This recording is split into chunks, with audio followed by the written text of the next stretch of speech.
Hey, it's Justin here from MyVeloFit. I think many of us have hopped on a bike before and just can't find that sweet spot where everything feels right. A lot of times our weight feels too far forward or too far back and we can't figure out what it is. A lot of times that actually comes down to your saddle fore aft. So today we're gonna dive into the dark art of setting your saddle fore aft and help you feel dialed on the bike every time. Welcome to MyVeloFit, the world's first online AI-powered bike fit.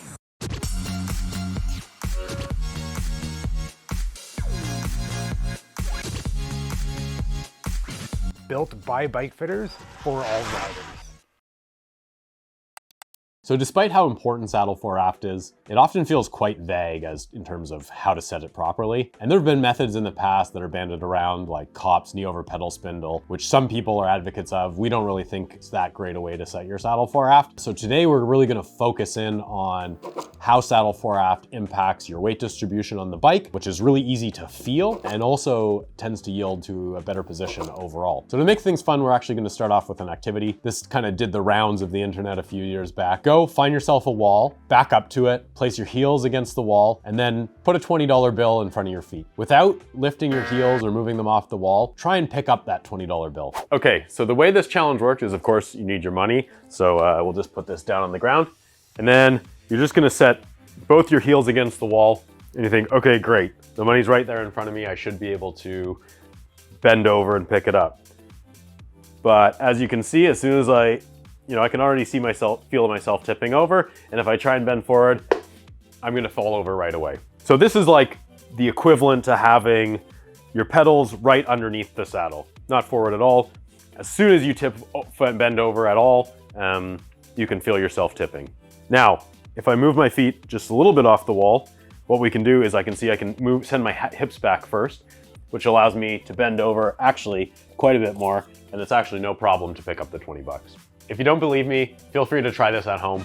No cheating. I guarantee you can't do it, but if you want to tag us in a video showing you can, we've got a free fit account waiting for you. Needless to say, these kind of internet challenges are not why we're here, but it's actually a great way to understand saddle fore aft and weight distribution. If you've just followed along, you find pretty quickly that as soon as you bend over, you just tip and you're off balance really quickly. And this is the same thing that happens with saddle fore aft if your saddle is too far over your bottom bracket. And so what you realize is that you actually, if you want to bend over and not lose your balance, you need to kind of take a step forward from the wall so that you can send your hips back and balance your weight distribution over your feet. And this is the same principle that happens when we're setting our bike saddle fore aft, is that our saddle position needs to be further back from our feet in order that when we bend over into our riding position, we can feel stable and balanced on the bike. One of the most important things is to understand this is going to be different for everyone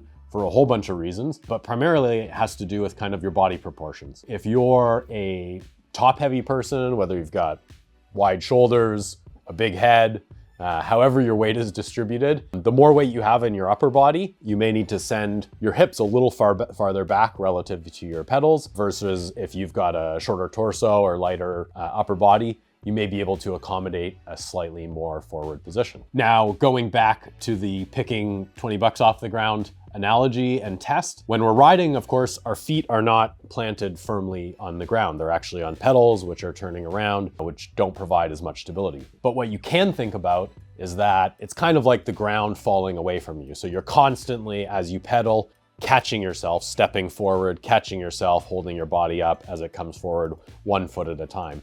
And one thing a lot of people don't keep in mind is that depending on how much power you're putting out, and more specifically kind of how much force you're applying on the pedals, and therefore the pedals are pushing back against you, is going to help determine how aggressive a position you can be on without placing too much weight on your hands. Because after all, if you're tipping forward, instead of stepping forward, we're actually just gonna push on against our handlebars with our hand, and that's often why people end up with numb hands, too much weight on their handlebars. Many of you may have felt this before. So say you get to a climb or you've got to a tough section and you slam it into a harder gear and you're really kind of grinding it out. You may find automatically the weight kind of comes off your hands, and that's because You've got more force driving through your feet. This plays into why a lot of the pros are able to maintain way more aggressive positions than most of us mortals. They can hold themselves in a much more aggressive position because they've got that stability from putting out more power. What you may have also noticed is that on a longer ride, so say most of your rides are 1 to 2 hours and you have no problem with weight on your hands, as you move into, say, a long ride, like a big gravel event or something, 4, 5, 6 hours, you may start to notice near the end that your hands get sore or you're getting numbness, and you may think, okay, well, that's just because I've been on the bike for 4 hours, but it's also because, generally speaking, you can't put out the same amount of power over 4 hours as you could for 2.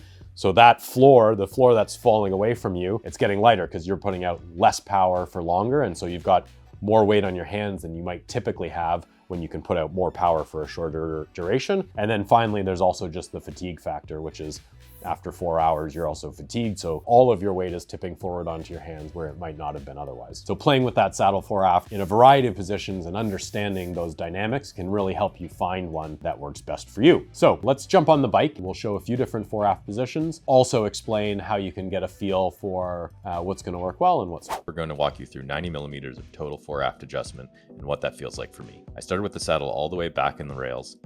In the starting position, I feel pretty stretched out and can definitely notice my hips feeling a bit cramped over the top of the pedal stroke. Keep an eye on my hip angle to see how it progresses across the adjustments. As we move the saddle forward in 10 millimeter increments, both the reach and my hips start to feel a lot better. The right fore aft will be different for every rider and position, but these slightly more neutral positions work better for me on this bike. Moving towards the most forward position, my reach starts to feel cramped and I can feel my weight shift more heavily onto my hands. When I switch the redshift seat post all the way forward, the position is almost unbearably cramped and really forces me into an arrow position. So we've talked about a lot of different stuff. Hopefully you've got a bit of an understanding, but how do you figure out the right saddle fore aft for you? So the first thing is don't start with fore aft at all. You have to make sure you've got a good saddle height, because especially if your saddle height is too high, almost nothing is going to feel right. It's all going to feel wrong. You're often just going to feel like you're falling forward. So make sure your saddle height is right. The other one is we'd usually recommend starting with a level saddle. And most riders should end up with a saddle that's roughly level, maybe up or down a couple degrees. But if you're going to start experimenting with your tilt, just start with a level saddle. Otherwise, that can also really skew things. And then finally, when it does come to fore aft, the first question to ask yourself is, do you feel like you have too much weight on your hands? If you feel like you're kind of falling forward, you've got too much weight on your hands, just start moving your saddle back. You can move it back 5 millimeters at a time. And eventually you should feel a point where you really start to alleviate that weight off the hands, and it's usually quite noticeable. So don't be afraid to experiment, just try 5 mil at a time, and you should feel that moment. And something to keep in mind here is that your saddle height and saddle fore aft are interrelated, so as you move it back, you may also have to keep dropping it down a little bit to compensate. If you feel like you have not enough weight on your hands, and often this kind of feels like too much weight back on the saddle, or you're kind of like struggling to reach the handlebars, whereas you really want to feel balance, that may be an indication that you need to move your saddle forward.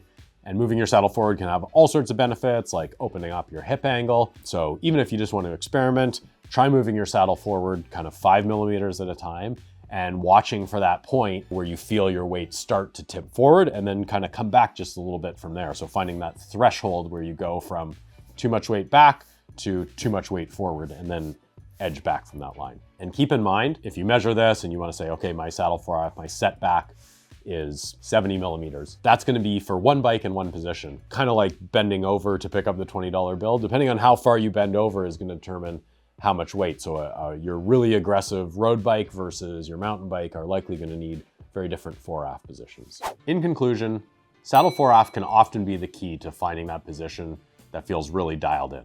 So if you're currently struggling with too much pressure in your hands, consider moving your saddle rearward to take some of that pressure off the hands and move your center of mass back. If you feel like there's too much weight through your saddle or near the back of your saddle and you're struggling to reach the bars, consider moving that saddle forward and experimenting until you feel a change. At the end of it, what you should really be targeting is a position that feels really planted and balanced. So you've got equal weight kind of front to back, and you can adjust that weight with little adjustment movements of your body, and also the ability to deliver power straight down through the pedals. If you found this content helpful, please like and subscribe. You can follow us everywhere at MyVeloFit. And until next time, thanks for watching.